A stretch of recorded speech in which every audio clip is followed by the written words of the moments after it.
नमस्कार, मैं चंद्रकांत मिश्रा और आप देख रहे हैं टुडे 24.in चाय के साथ बिहार की बात में। आज हम लोग एक बार फिर से मौजूद हैं।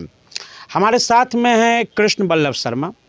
कृष्ण बल्लभ शर्मा को हम लोग इसलिए आज इस कार्यक्रम में लेकर के आए हैं क्योंकि इन्होंने एक किताब हाथ में दिया, धर्म विज्ञान। धर्म तो अपने आप में विज्ञान है, फिर इसमें ये क्या खास बात है। कृष्ण बल्लभ शर्मा योगी राज के नाम से जाने जाते हैं। कृष्ण बल्लभ शर्मा पटना उच्च न्यायालय में एक बड़े अच्छे अधिवक्ता हैं, शिक्षाविद हैं, लेखक हैं और धर्मवेत्ता भी हैं। उसके बाद इस किताब को लेकर के आने का इनका क्या मूल उद्देश्य है, इन सब जानकारी के लिए आज हम उनके पैतृक निवास मुस्तफ़ापुर, जो कि दानापुर के पास में गांव है, वहां पर पहुंचे हुए हैं। सर, स्वागत है आपका हमारे चैनल में। धन्यवाद। क्या है सर धर्म विज्ञान, क्यों, क्या ज़रूरत आन पड़ी? ज़रूरत इसलिए आन पड़ी है क्योंकि आजकल जो करीब 3-4 हज़ार साल से जी यहाँ पे जो विकृति उत्पन्न होना शुरू हुआ, वो आज वर्तमान समय में करीब करीब पराकाष्ठा पर पहुँच गया है। अब वर्तमान समय में इतनी शिक्षा का स्तर इतना गिर गया है और सामाजिक विकृति इतना उत्पन्न हो गई है कि धर्म के संबंध में लोगों को जानकारी ही नहीं है। धर्म क्या है, क्या इसका कॉनोटेशन है, क्या इसका अर्थ है, कितना बड़ा महाविज्ञान है और किस तरीके से जितने आधुनिक विज्ञान हैं, समस्त ज्ञान विज्ञान की उत्पत्ति धर्म से हुई है, कैसे हुई है, क्या हुई है और धर्म कितना वाइडेस्ट कॉनोटेशन का शब्द है जिसका समानार्थक इक्विवेलेंट वर्ड दुनिया के किसी भाषा में उपलब्ध नहीं है। तो धर्म के मूल स्वरूप को, इसके वैज्ञानिक स्वरूप को कितना ये लाभदायक है तो आप हर किसी के आपको लिए। क्या लगता है इतनी पतली किताब में आपने धर्म की व्याख्या की है? अवश्य। क्या इतनी पतली किताब क्यों भाई? ये जहाँ धार्मिक पुस्तकें जो हैं इतनी मोटी मोटी होती हैं, अगर हम वेद की बात करें, उपवेद की बात करें, वेदांग की बात करें, तो वो सब, आरण्यक की बात करें, उपनिषद, तो देखने में भी लगता है कि हाँ कुछ पुस्तक पढ़ रहे हैं। आपको क्या लगा ये पॉकेट टाइप आपने इतना छोटा सा जो चीज़ बनाया है, क्या है?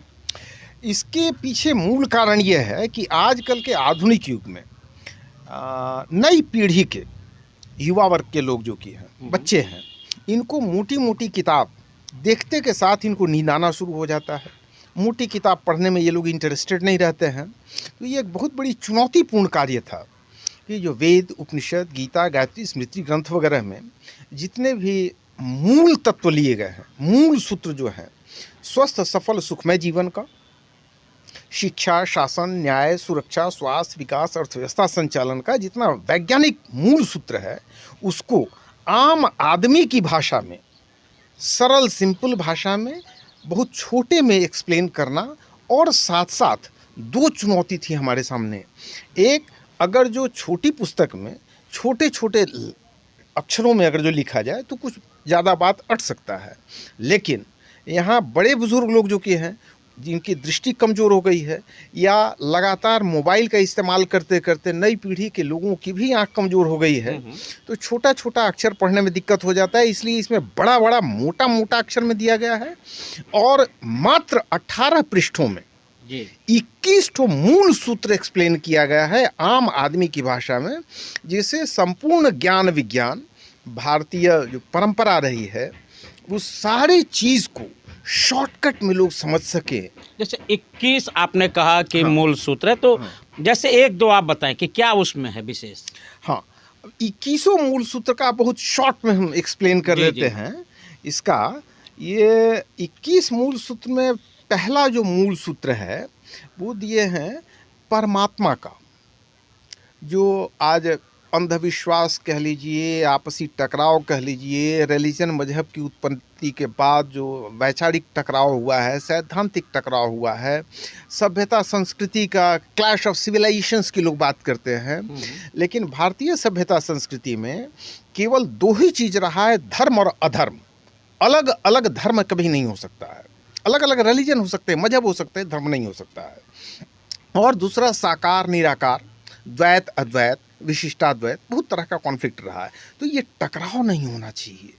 तो मूल तत्व क्या है, ईश्वर क्या है, पर ब्रह्म परमात्मा का क्या स्वरूप है, इष्ट देवता इष्ट देवी और ईश्वर में क्या अंतर है, साकार और निराकार में क्या अंतर है, इन सारे तत्वों को। अच्छा, एक योगीराज जी, एक सवाल, हम लोग भी जब भी कभी पूजा पाठ करते हैं तो हम देखते हैं कि अभी अभी जैसे आपने कहा इष्ट देवता इष्ट देवी हैं, या फिर हम लोग कई जगह पे देखते हैं ग्राम देवता हैं, नगर के देवता हैं, फिर अपने कुल देवता हैं, अपने कुल की देवी हैं।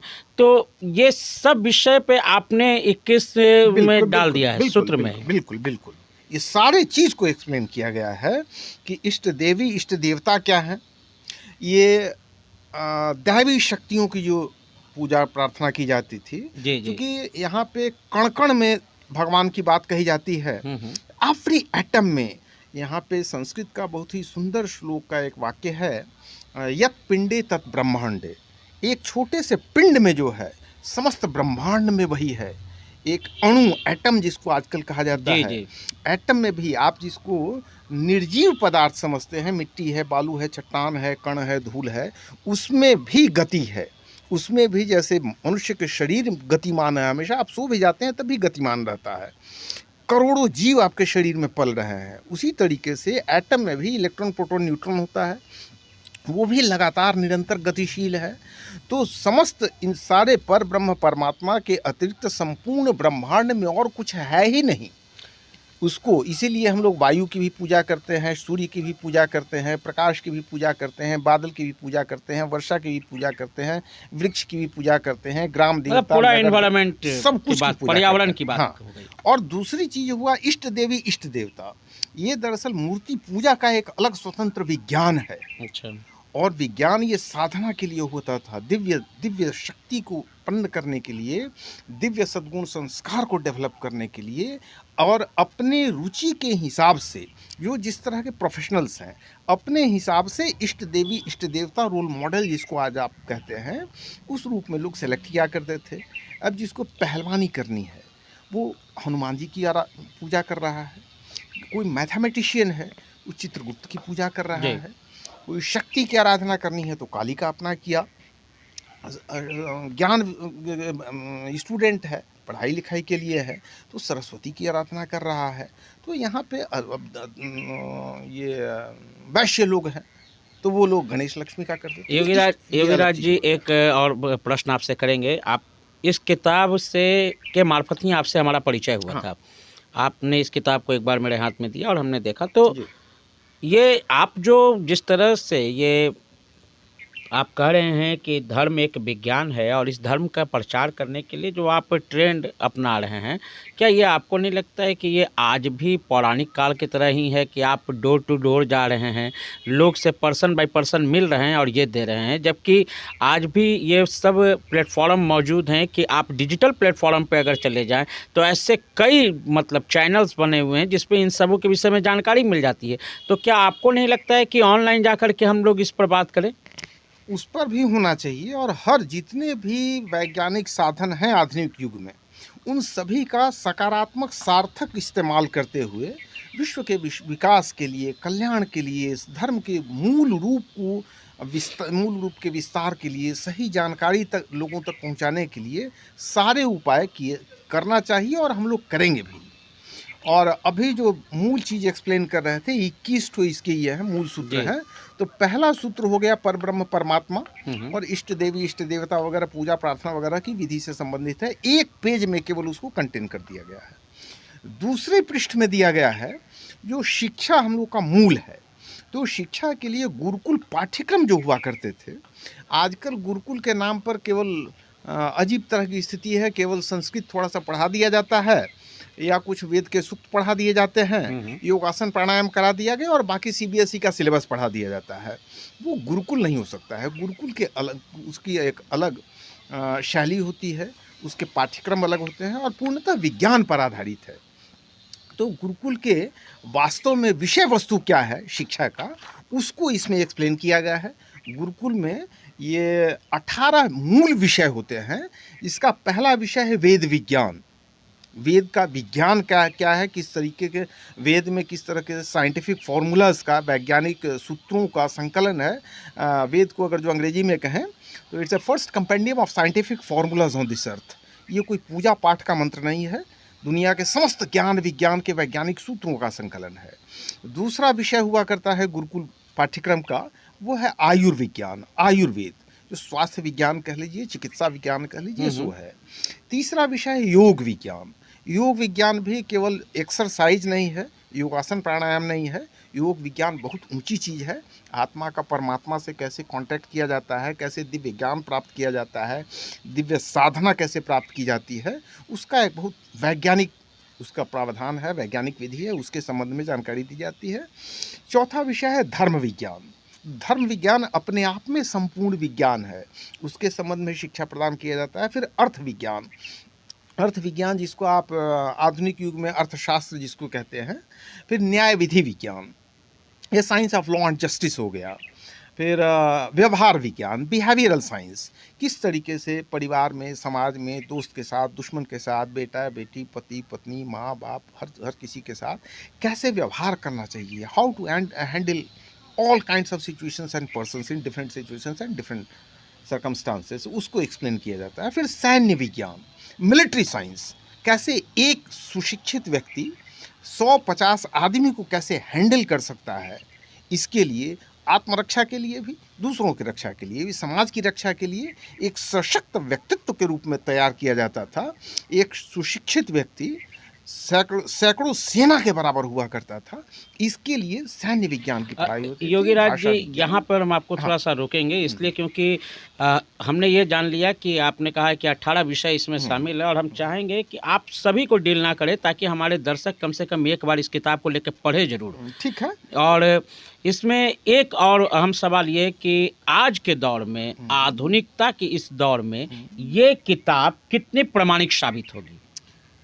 मेरे ख्याल से 100% प्रामाणिक साबित होगी। और जहाँ तक प्रामाणिकता का सवाल है, तो इसको खुलेआम सार्वजनिक मंच से हर जगह पे इस पे विचार गोष्ठी आयोजित किया जा रहा है, धर्म विज्ञान व्याख्यान माला आयोजित किया जा रहा है, जगह जगह पे डिस्कशन डिबेट किया जा रहा है। सब लोगों को निःशुल्क हम लोग इस धर्म विज्ञान के प्रति हम लोग डिस्ट्रीब्यूट कर रहे हैं, वितरित कर रहे हैं। और हर जगह पे सार्वजनिक जब चर्चा होगी, डिस्कशन डिबेट होगा, तो जिस किसी के मन में किसी भी तरह की शंका होगी, किसी तरह का सवाल पूछना होगा, एकदम ओपन हम लोग रखते हैं। कोई भी आदमी विरोध प्रतिरोध भी कर सकता है, शंका समाधान अगर जो किसी को चाहिए उस पर भी कर सकता है, किसी तरह का कोई भी सवाल उठा सकता है। और एक एक शब्द इसको चुन चुन करके दिए गए हैं, जिससे किसी भी आदमी के मन में किसी तरह का संदेह संशय नहीं रहे। जहाँ पर संस्कृत या हिंदी के शब्दों को भी जिसको समझने में दिक्कत हो, उसके लिए आसान अंग्रेजी के शब्द भी दिए गए हैं। मात्र 18 पृष्ठों में 21 मूल सूत्रों की जो व्याख्या की गई है, 21 मूल सूत्र को आजकल बहुत सारे विद्वान लोग कह रहे हैं कि जिस तरीके से द्वापर युग में श्री कृष्ण ने पूरे वेद वेदांग जितने भी ज्ञान था, उस सबको मात्र 7 गीता के मात्र 700 श्लोक में उसकी व्याख्या कर दी थी, बहुत शॉर्टकट में। उसी तरीके से अभी वर्तमान युग के हिसाब से जो जनरल स्टूडेंट्स का जो ट्रेंड है, इसके हिसाब से उनको सरल सिंपल भाषा में समझाने के लिए मात्र 18 पृष्ठों में 21 मूल सूत्र जो एक्सप्लेन किए गए हैं, मोटे मोटे अक्षरों में, बड़े बड़े अक्षरों में, इसको लोग कह रहे हैं कि 21वीं शताब्दी की गीता है। तो सरल सिंपल शब्द में सारे चीज़ सबको एक्सप्लेन किया जा सके, शिक्षा, शासन, न्याय, सुरक्षा, स्वास्थ्य, विकास, अर्थव्यवस्था संचालन का, हर किसी के स्वस्थ सफल सुखमय जीवन का, यही इसका मूल उद्देश्य है। और एक बहुत बड़ा मिशन ये है कि संपूर्ण भारत ही नहीं, संपूर्ण विश्व में शाश्वत सत्य सनातन धर्म की स्थापना हो। आज जो पूजा पाठ की पद्धति है, रहन सहन का तरीका है, ड्रेस कोड है, सिंबल्स हैं, प्रतीक चिन्ह हैं, रीति रिवाज हैं, इनके नाम पर जो टकराव पैदा किया गया है, वो समाप्त हो सके, साधारण ढंग से लोग सबका कल्याण हो, यही मिशन है, इसके लिए हम लोग समर्पित हैं। चलिए, आपने अपना चाय भी ख़त्म करें मैं चाहूँगा, और आपने इतना समय दिया, इसके लिए आपका बहुत बहुत धन्यवाद सर। धन्यवाद। तो चाय के साथ बिहार की बात में ये थे कृष्ण बल्लभ शर्मा योगीराज, जिन्होंने धर्म विज्ञान लिखा है। मैं इनका नंबर भी अपने दर्शकों के लिए उपलब्ध करवा दूंगा ताकि वो निःशुल्क इस पत्रिका को एक बार लेकर के पढ़ जरूर लें कि ये क्या धर्म विज्ञान है और क्यों इसे 21वीं सदी का छोटा गीता के नाम से जाना जाता है, कि 18 पृष्ठ में इन्होंने क्या लिख दिया। धर्म विज्ञान की अगर बात करें, जैसा आपको कृष्ण बल्लभ जी ने बताया कि कई विषय इसमें शामिल हैं, 18 विषय। अगर मैं आज के बात करूं, आज के विषय के बारे में बात करूं तो त्रिकोणमिति, ज्यामिति की बात होगी, कैलकुलस की बात होगी और भी कई ऐसे चीज़ जिसे आज के दौर में भी लोग पसंद कर रहे हैं और पढ़ रहे हैं, उन सबों का सार कहीं ना कहीं इस धर्म विज्ञान में है। तो चाय के साथ बिहार की बात में कृष्ण बल्लभ शर्मा योगी राज जी के साथ आज उनके घर पे हम लोग मौजूद थे और हम लोगों ने ये कार्यक्रम किया है। इसी तरह की तमाम खबरों से जुड़े रहने के लिए आप हमारे चैनल को लाइक करें, शेयर करें और सब्सक्राइब करें। आपके तमाम सवालों की जवाब की जीत के साथ मैं Chandrakant Mishra, today24.in। Thank you. Video को लाइक करें, शेयर करें, सब्सक्राइब करें और तमाम तरह की खबरों से जुड़ने के लिए बेल आइकन को ज़रूर दबाएं। धन्यवाद।